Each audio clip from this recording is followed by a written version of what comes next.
Reroute किए थे, तो इसमें हमने देखना है कि जी देखना है कि मुख्तलिफ लोगों ने टीचिंग को मुख्तलिफ वे से जो है डिसाइड किया है, तो इनको कैसे डिफाइन किया है, तो उसको को हम देखते हैं जरा।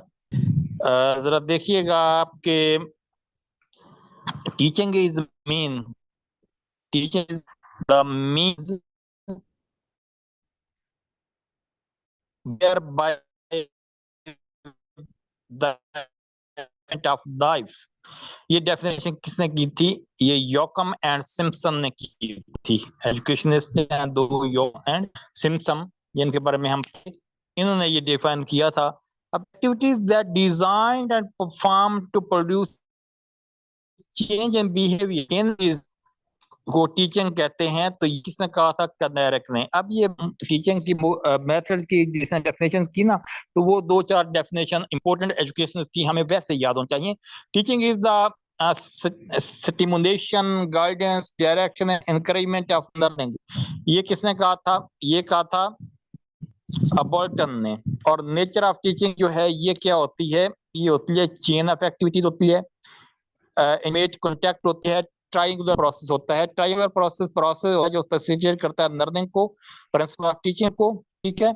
और प्रिंसिपल ऑफ टीचिंग कितने हैं? पास दो हैं। प्रिंसिपल ऑफ टीचिंग कितने हैं? वो आपके पास दो हैं। Principle of teaching are psychological, और बी जो है आपके पास जर्नल प्रिंसिपल ऑफ टीचिंग। एक तो जर्नली आपको जाना है, दूसरा साइकोलॉजिकल जाना है। साइकोलॉजी क्या होती है उसको हमने अभी रीड करना है। तो जब टीचिंग जो है वो क्या है? ये है प्रिंसिपल है AIIMS, principle of active life. अब ये देखा होता है एम के बारे में,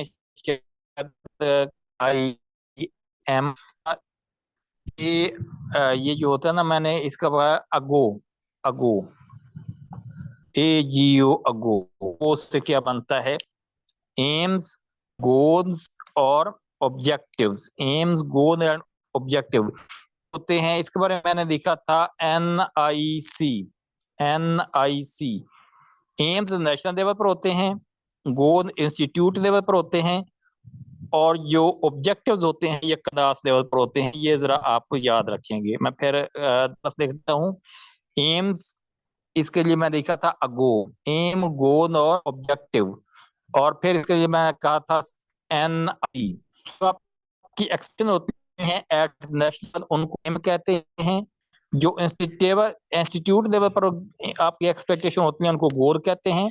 और जो क्लास या सब्जेक्ट लेवल आपकी एक्सपेक्टेशन है उनको ऑब्जेक्टिव्स कहते हैं। अब बात है कि एजुकेशन करते हैं तो आपने जो टीचिंग का मेथड अडॉप्ट करना है तो उसमें एम आते हैं। दूसरा प्रिंसिपल एक्टिव परफॉर्मिंग, और करना है आपने जब कोई चीज समझानी होती है तो आप क्या करते हैं कि यार ये जिंदगी में ऐसे बात होती है, या सांस लेना है आपने समझाना है तो उसका जिंदगी के साथ क्या किरदार है, तो रियल सिचुएशन के साथ आपने मॉडल वगैरह के साथ जो है वो समझा देना है। Knowledge of entering behaviour. अब प्रिंसिपल ऑफ प्लानिंग है, प्लानिंग होता है डिसीजन फॉर फ्यूचर। और प्रिंसिपल ऑफ सब्जेक्ट है, सब्जेक्ट पर मास्टर होने चाहिए, होना चाहिए, उसको पार्टिसिपेट करवाना चाहिए, जरा एक्टिव रखना चाहिए। क्योंकि लेक्चर मेथड में जो क्या होता है, मेरा ये एक्टिव जो है स्टूडेंट नहीं रहते, उसमें पैसे हो जाते हैं, तो जरा उसका भी ख्याल रखना है। तो चीजों को डील करना होता है। तो classroom environment, student motivation and reinforcement and feedback, ये क्या है? ये जरा देखिएगा। साइकोलॉजी का प्रिंसिपल क्या होते हैं? साइकोलॉजी क्या है? वो है आपकी study of mind, study of behaviour, study of behaviour है।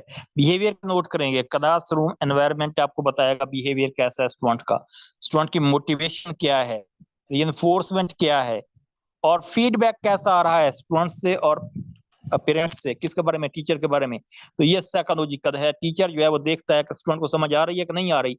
अगर समझ आ रही है तो फिर ठीक है, कंटिन्यू रखेगा उस मेथड से, वरना मेथड चेंज करेगा, ठीक है। और साइकोलॉजी का प्रिंसिपल जो है ये कौन से हैं? साइकोलॉजी का कौन से हैं? ये फीडबैक है, इनकरेजिंग सेल्फ लर्निंग है, थोड़ा आपने पढ़ाना होता है, फिर असाइनमेंट देनी होती है, और रिमीडियल टीचिंग है। रिमीडियल टीचिंग क्या होती है, जैसे आज हम ये कर रहे हैं कि आपको कद वाली चीज लेक्चर में कोई चीज समझ नहीं आई, तो आज थोड़ा सा उसको रिपीट कर देंगे और कुछ चीजें उसमें और ऐड कर देंगे, ताकि जो आपका वहां पर कमी बेशी रह गई थी वो भी पूरी हो जाए। ये रिमीडियो। परमानेंट चेंज इन बिहेवियर जो है, इसको लर्निंग कहते हैं। चेंज इन बिहेवियर इसका याद रखिएगा, change in behaviour as a result of experience इसका लर्निंग। अब ट्रांसफरिंग ऑफ नॉलेज जो होता है, ये टीचिंग है। अभी मैंने बताया था, knowledge from one place to another, knowledge, behaviour, manners, etiquettes, skills, ये ट्रांसफर होती हैं टीचिंग में। Rules for presenting difficult terms and concept to make them easy, इसको कहते हैं मैगजीम्स ऑफ टीचिंग। ऐसे मैगजीम्स ऑफ टीचिंग जरा याद रखिएगा, आप चलते हो इजी से डिफिकल्ट की तरफ, आप चलते हो नोन से अननोन की तरफ, आप चलते हो कंक्रीट से एब्स्ट्रैक्ट की तरफ, और आप जाते हो from inductive and deductive methods. शायद आपको नहीं है तो मैं वो आपसे शेयर करूंगा, ठीक है। इंडक्शन की तरफ, डिडक्शन की तरफ भी जाते हैं। मैक्सिमम ऑफ टीचिंग क्या है, ये देखिएगा, from simple to complex, from known to unknown, और फ्रॉम कंक्रीट टू एब्स्ट्रैक्ट, और from direct to indirect, from particular to journal, or from analysis to synthesis, empirical to rational, और from psychological to logical, और follow करते हैं nature को, ठीक है। तो ये सारे आपके मैक्सिम्स ऑफ टीचिंग हैं, असूल हैं टीचिंग के, कि किस तरीके से पहले मुश्किल चीज पढ़ाना शुरू कर दें, फिर आसान। बच्चों की बात हो रही है, आप बच्चे नहीं है अभी। अच्छा, फीचर्स ऑफ गुड टीचिंग क्या है, ये देखिएगा, स्टिमुलेटिंग है, स्टिमुलेशन क्रिएट करना है, मैटर ऑफ ड्राइंग आउट, जो सामने है सामने लेकर आना है छुपी चीजों को, और एक्टिविटी प्रोसेस, ये तमाम जो है वो गुड टीचर के फीचर्स हैं। अब आपको अपने, अगर आप गुड टीचर हैं तो आपको अपने फीचर पता होने चाहिए। Establishing the relationship between teaching and learning, इसका नाम जो है वो टीचिंग स्ट्रेटजी है। इन view of achieving the objectives, objective attain करने, आपका ऑब्जेक्टिव था कि आपकी क्लास का रिजल्ट 100% होना चाहिए, तो ये स्ट्रेटजी है, लॉन्ग टर्म है। स्ट्रेटजी क्या होती है, लॉन्ग टर्म होती है। Term strategy has been borrowed from military science, military science से ये टर्म आए। तो मिलिट्री में भी जो होती है वो क्या होती है, ट्रेनिंग होती है, या वर्कशॉप जो भी होता है वो लॉन्ग टर्म होता है। तो यहाँ पर भी टीचिंग में भी ये स्ट्रेटजी लॉन्ग टर्म होगी, रिजल्ट ओरिएंटेड होगी, तो लॉन्ग टर्म होगी। तो ways of implementing a teaching strategy को वे इम्प्लीमेंट करने का नाम जो है वो टैक्ट्स ऑफ टीचिंग है, याद रह जाएगा। स्ट्रेटजी को इम्प्लीमेंट करने का नाम टैक्ट्स ऑफ टीचिंग है।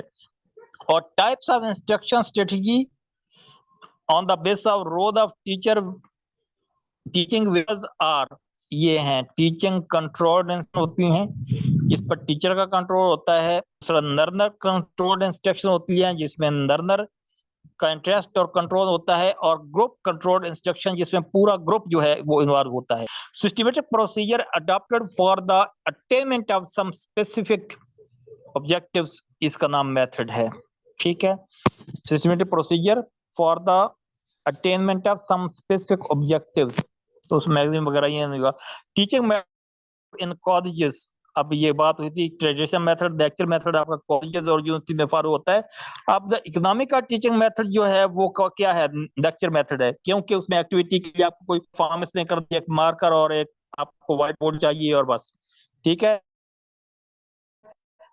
Method gives more emphasis on teaching presentation and has no place for participation। हाँ, तो इसमें पार्टिसिपेशन नहीं होती, स्टूडेंट पैसिव है, टीचर ने ही पढ़ाना है।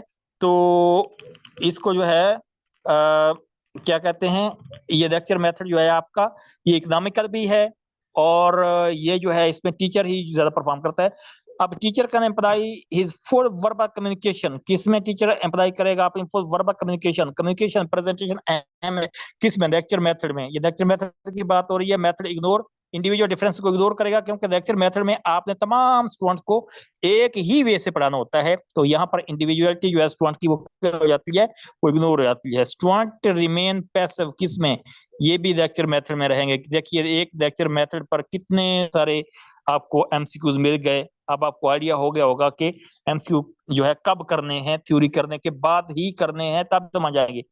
Most powerful technique for imprinting material on mind and moving to the longer term memory, ये आपकी रिजल्टिंग फ्रॉम बुक्स है, रिजल्टिंग मेथड है, रेसिटेशन मेथड है, बुक रीडिंग मेथड है, ठीक है ना।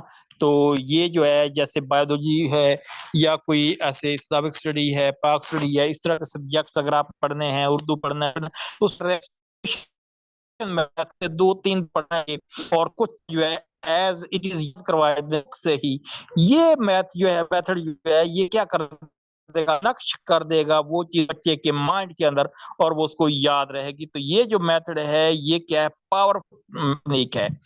Best method for mentally retarded बच्चे, जो मेंटली रिटार्डेड बच्चे होते हैं उनके लिए भी, जिनका आपको लगता है कि फेल हो जाएंगे और रेसिटेशन मेथड है, बुक रीडिंग कर देंगे तो कुछ ना कुछ तो उन्हें याद रह ही जाएगा। और method in the discussion carried out हो गया टीचिंग असिस्टेंट, तो वो रेसिटेशन मेथड है कि जहां पर वो भी कर दी जाती है। डिस्कशन मेथड स्टूडेंट गेन करते हैं क्या, डिस्कशन होगी, सेल्फ कॉन्फिडेंस आएगा, रिस्पेक्ट आएगी दूसरे की ओपिनियन की, तो तमाम चीजें किसमें आती हैं, डिस्कशन मेथड है। उसमें that can be perform in the discussion method, वो कौन सी है, hold seminar, holding a debate, holding a symposium. अब डिबेट में सब प्रॉपर पार्टिसिपेट करते हैं, सेमिनार में जो है क्या होता है, चंद लोग होते हैं, और सिंपोजियम में स्पीकर होते हैं, बाकी जो लोग सुनते हैं। कहते हैं method in which all assembly जो है ये सारी सारी कम्युनिकेट करती है, वो डिस्कशन मेथड है। और first phase step in discussion method, choose the discussion topic, इस टॉपिक पर बात करनी है, अगली बातें बाद में। सेकंड स्टेप डिस्कशन मेथड होता है फ्रेजिंग द डिस्कशन, अब पहले सेट किया, फिर आपने क्वेश्चन सेट किए हैं, उसके बाद आउटलाइन करना है टॉपिक को, थर्ड स्टेप होगा। फोर्थ स्टेप जो उसमें होगा वो होगा प्लान डिस्कशन स्ट्रेटजी, कि इसका नतीजा किस तरफ निकालना है। और कॉन्स्टेंट जो होती हैं वो कौन सी होती है, आपने क्या रखना है, का क्या रखना है, और फिजिकल स्पीड कितना मौजूद है, सब क्या रखना होता है किस में डिस्कशन। तो ये एक मेथड के बारे में आपको इतने इतने एमसीक्यू मिल जाएंगे। तो famous form and type of discussion कौन सी हैं, सिंपोजियम, 2 और 4 स्पीकर्स टॉक करते हैं फॉर 10 to 20 मिनट्स, और पैनल डिस्कशन होती है। उसके बाद इंस्टीट्यूशन फॉर्म होती है, institution forms of socialise process होती है, ये सारे उसमें आ जाते हैं, इसकी डिटेल आपको यहाँ में दी जाएगी। तो in this type of discussion 3 और मोर जो लोग जो है वो प्रेजेंट करेंगे अपने व्यूज, वो सिंपोजियम है। तो जिसमें जो है पीपल विद एक्सपीरियंस डिस्कस करते हैं, वो आपका पैनल डिस्कशन है, जैसे आपका पैनल इंटरव्यू होता है। और जिसमें teaching chances deviation from the main topic, deviation हो जाती है मेन टॉपिक से, तो ये भी डिस्कशन मेथड है, डिस्कशन जो है किसी तरफ भी जा सकती है आपकी। और this method is based on principle is that which where works, truth होता है जो वर्क करता है, तो ये डेमोंस्ट्रेशन मेथड है भाई, करके दिखाना है। जैसे आप साइंटिफिक बायो का, फिजिक्स का, केमिस्ट्री का प्रैक्टिकल वगैरह परफॉर्म करके दिखाते हैं, तो आप कहेंगे भाई ये सच ये है कि ये रिएक्शन होगा तो इक्वेशन है, अदरवाइज ये वर्क नहीं कर रहा तो ये सच नहीं है। साइकोलॉजिकल मेथड जो है, डेमोंस्ट्रेशन मेथड साइकोलॉजिकल भी है, कि जब आपके सामने कोई परफॉर्म करता है तो वो आपको जरा ज्यादा अच्छा समझ आता है। आर्मस्ट्रॉन्ग जो है एक्सपोनेंट है किसका, हेरिस्टिक मेथड का, स्टेप्स हैं इसमें। टर्म हेरिस्टिक जो है ये किससे दी गई है, डिस्कवर एंड इन्वेस्टिगेट, नई चीज को डिस्कवर एंड इन्वेस्टिगेट करना है जिसमें। और यहाँ पर अगर देखिएगा, heuristic method is based upon the assumption that learner should be told neater as possible and should be encouraged to learn himself as much as possible। ये हर्बर्ट स्पेंसर ने कहा था कि ये हेरिस्टिक मेथड में क्या करना है, जस्ट गाइड कर देना है थोड़ा, और बाकी लर्नर ने खुद करना है, स्टूडेंट ने। Polya and Duncker in 1945 mention heuristic strategy को किया, और हेरिस्टिक मेथड में बी क्या होती है, टाइम कंज्यूमिंग, लिमिटेशंस जो इसकी जो है ना वो खामियां क्या हो सकती हैं, डिसऑर्डर क्या होते हैं, can't be use for lower, छोटी क्लास ये यूज नहीं हो सकता, टाइम कंज्यूमिंग टाइम चाहिए, कांट बाय ऑन लार्ज